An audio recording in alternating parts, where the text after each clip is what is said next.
ఈరోజు gold rates ఎందుకు ఎక్కువ అవుతున్నాయి అనేది తెలుసుకుందాం. ఈ క్వశ్చన్ చాలా మంది అడిగే సింపుల్ ఇంకా ఈజీ క్వశ్చన్. గోల్డ్ అంటే మనకి ఇన్వెస్ట్మెంట్ ఇంకా emotion, but price back story చాలా ఇంట్రెస్టింగ్గా ఉంటుంది. ఇప్పుడు ఏంటో తెలుసుకుందాం. ఫస్ట్ రీజన్ ఏంటంటే మన డాలర్ వీక్ అయితే గోల్డ్ స్ట్రాంగ్ అవుతుంది. వరల్డ్లో ప్రతి కంట్రీ ట్రేడ్ని యుఎస్ డాలర్స్లో చేస్తారు. సో డాలర్ వాల్యూ తగ్గిపోతే జనాలు మనీ అంతా ప్రొటెక్ట్ చేయడానికి గోల్డ్లో ఇన్వెస్ట్ చేస్తారు. సో సింపుల్ రీజన్, డిమాండ్ ఎక్కువ అవుతే ప్రైస్ కూడా ఎక్కువ అవుతుంది. సెకండ్ రీజన్ వచ్చేసి వార్స్, టెన్షన్స్, క్రైసిస్, ఇలా జనాలంతా మళ్ళీ మనీ సేవ్ చేసుకోవడానికి గోల్డ్ వెనుక పరిగెడతారు.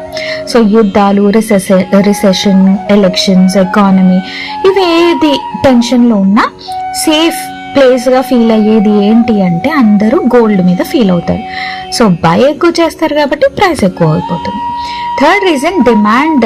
ఇండియాలో demand is equal to monster level. అంటే వరల్డ్లో biggest gold buyers India and China.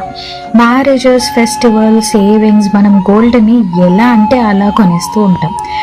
Year అంతా మనం దాచిపెట్టుకుంది ఒక గోల్డ్ కొనడానికి అన్న ఫ్యామిలీస్ ఎంతో మంది ఉంటారు. డిమాండ్ కాన్స్టెంట్గా ఉంటుంది ఇండియాలో. ఫెస్టివల్ టైం అయితే, ఇంకా మ్యారేజ్ టైం అయితే ప్రైస్ ఇంకా ఎక్కువ అయిపోతుంది. Limited supply. గ్రౌండ్లో గోల్డ్ ఎక్కువ లేకపోవడం. ఎర్త్లో గోల్డ్ చాలా లిమిటెడ్గా ఉంటుంది. మైనింగ్ కాస్ట్ పెరిగిపోతుంది. గోల్డ్ ఏమో కొనుక్కోవడం చాలా కష్టం అవుతుంది. సో సప్లై స్టేబుల్గా ఉంటే డిమాండ్ పెరిగినా ప్రైస్ ఇన్ఎవిటబుల్గా పెరుగుతూనే ఉంటుంది. ఇన్ఫ్లేషన్ ఎక్కువ అయినప్పుడు గోల్డ్ చాలా సేఫ్ అని ఫీల్ అవుతారు. మనీ వాల్యూ తగ్గిపోవడం వల్ల ఇన్ఫ్లేషన్ పెరుగుతుంది. సో అప్పుడు జనాలంతా గోల్డ్ కొనడమే చాలా బెటర్ ఆప్షన్ అని ఫీల్ అవుతారు. సో ఇన్ఫ్లేషన్ ఎక్కువ ఉంది, గోల్డ్ ప్రైస్ ఎక్కువ ఉంది. గవర్నమెంట్స్ అండ్ బిగ్ బ్యాంక్ గోల్డ్లోనే స్టోర్ చేస్తారు.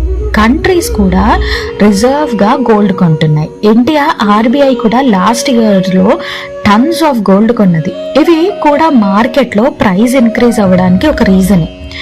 రూపీ వీక్ అయితే గోల్డ్ ఇండియాలో ఇంకా ఎక్కువ పెరుగుతుంది. ఇంటర్నేషనల్ గోల్డ్లో సేమ్ ప్రైస్ ఉన్న రూపీ డాలర్తో కంపేర్ చేసినప్పుడు వీక్ అవుతుంది. ఇండియా ప్రైస్ ఆటోమేటికల్గా పెరిగిపోతుంది. సో సింపుల్గా చెప్పాలంటే టెన్షన్స్ పెరిగినా, డాలర్ రేట్ తగ్గిపోయినా, ఇన్ఫ్లేషన్ పెరిగినా, ఇండియాలో డిమాండ్ ఎక్కువైనా